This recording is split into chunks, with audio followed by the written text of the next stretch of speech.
Rocky Marciano, Joe DiMaggio, CM Punk. Sporting history is full of figures who went out on top. Legends of their craft who had one last fight to remain champions and succeeded. And now we can add one more name to that list. Addison.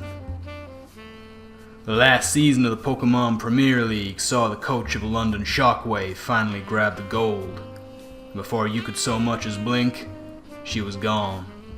Took her title and made off into the night. My name is Detective Inspector Max Stryker of the Draft League Police Department. I've seen scandals, arcane skullduggery, and all sorts of crazy shit over the past few years, and I put my name to stopping Draft League collapsing into a festering mess of hacks and conspiracy. My work got me a well-earned promotion at the DLPD, but it looks like things are hotting up once again. You see, Addison's created something of a power vacuum in the Pokémon Premier League, and with the new season just around the corner, all sorts of ne'er-do-wells are crawling up out of the cracks to see if they can grab a piece of the pie. The commissioners have put together a multi-divisional spectacle of a season to fill that void.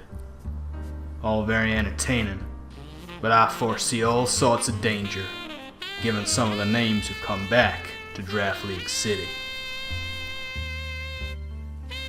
Pokeaim was the first to stroll into town, a dangerous competitor with more wins to his name than I care to mention.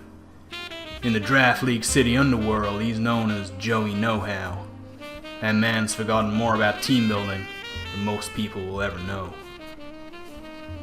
But he's not the only one. I shouldn't have been surprised to hear rumors that Don Mephisto was back.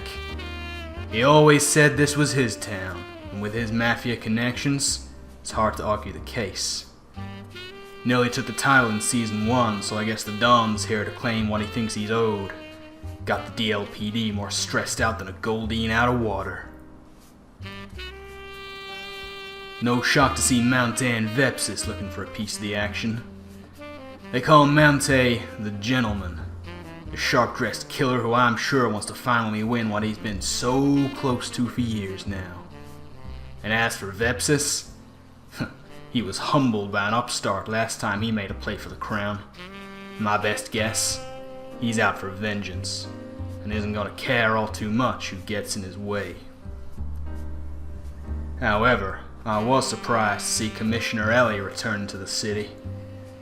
Had a rough time of it last run, but recently, she's been on the up and up, rising like a damned ho-oh. Well, good for her, I guess. Still not convinced she's innocent in everything that went down last season, and she's found herself in a separate division from her partner in crime. Divide and conquer? Maybe. Gonna have to keep an eye on her.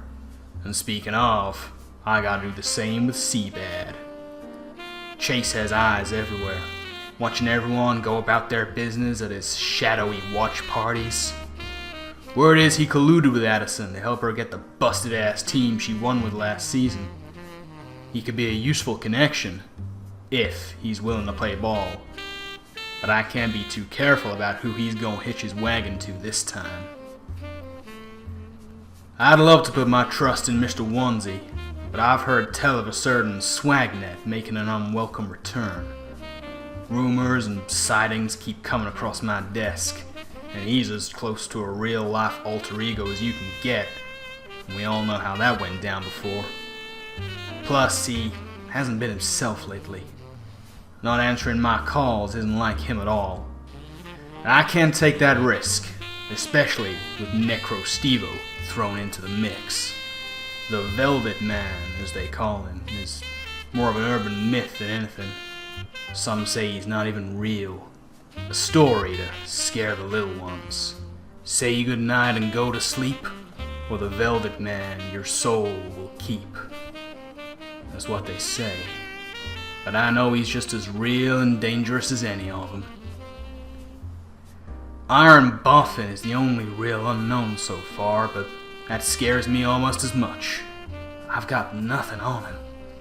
Word on the street is he's got plenty of talent, but you throw a wild card into this kind of setting, and things can go sideways faster than a zigzagoon on the run. So I need a man on the inside to keep me updated on all the goings on. Shroomraver was a dark horse last time around, and boy howdy did he give it the old trainer school try.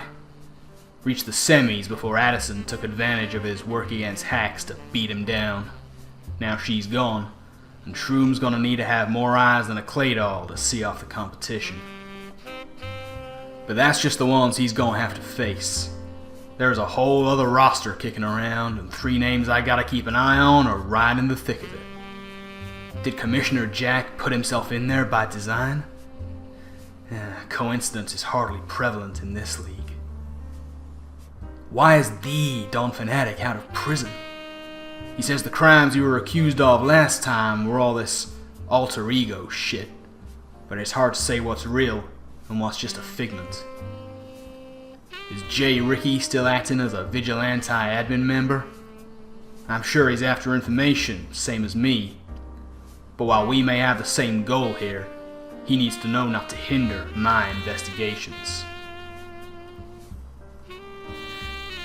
Daria is another coach who got screwed over by powers beyond her control. I wonder if she'd be willing to work with the DLPD. In a consultancy capacity, of course. Might just be that she's out for revenge too, though. Same story with the Costa Rican. Street level chatter suggests the man called Q was expecting to make playoffs last season, and I don't think he took his loss lying down. They've both been scorned, and that makes them unpredictable. Speaking of scorned, New York Drew clearly has a point to prove. I don't think people expected him to return to Draft League City anytime soon, but his recent run of bad fortune seems like it's got him fired up. A big name in the underworld who's fallen on hard times. I can't even begin to imagine the lengths he's willing to go to. I was shocked to hear the name Just Weavile popping up. Nobody's heard from him in years, and suddenly when there's an opening in Draft League City, he resurfaces. Something's going on there. Another name I've got nothing on is this Matthew fella. Looks like he's taken over the defunct team of that crackpot conspiracy theorist I tried to talk to last season. What does he know? And what's he trying to do? I gotta find out somehow. And then there's Nexus. Man's dipped in and out of Draft League City for years now. Just low-key enough to fly under the radar of the DLPD. They call him the entertainer in the underbelly of the city. But if he starts to cause trouble, I won't be entertaining the idea of just letting him off with a warning. Last but not least is the one they call the Gunner. Uzi's on a high, winning matches left and right, and it looks like now he wants to add the Pokémon Premier League to his list of titles. He's been on a hero's journey, or so he'd have us all believe. His stock in these streets has risen a hell of a lot this past year, but great power in Draft League City comes with a free target on your back. If anything, that just makes him more dangerous. So that's my situation. So many major players are back in town, and as Detective Inspector, I gotta find out what they're gonna do to get what they want. They all say it's their town, but here's a newsflash. It's my town. And if any of them start dabbling in shit they shouldn't be, well, Detective Inspector Max Stryker will be there to make sure things don't get out of hand. Coach Shroom will be my eyes and ears on the inside, and in return, I'll be trying to help recruit a team that'll get him as far as possible. So this is it then. Pokémon Premier League Season 3. It's gonna be a hell of a ride. But for me, just another day in Draft League City.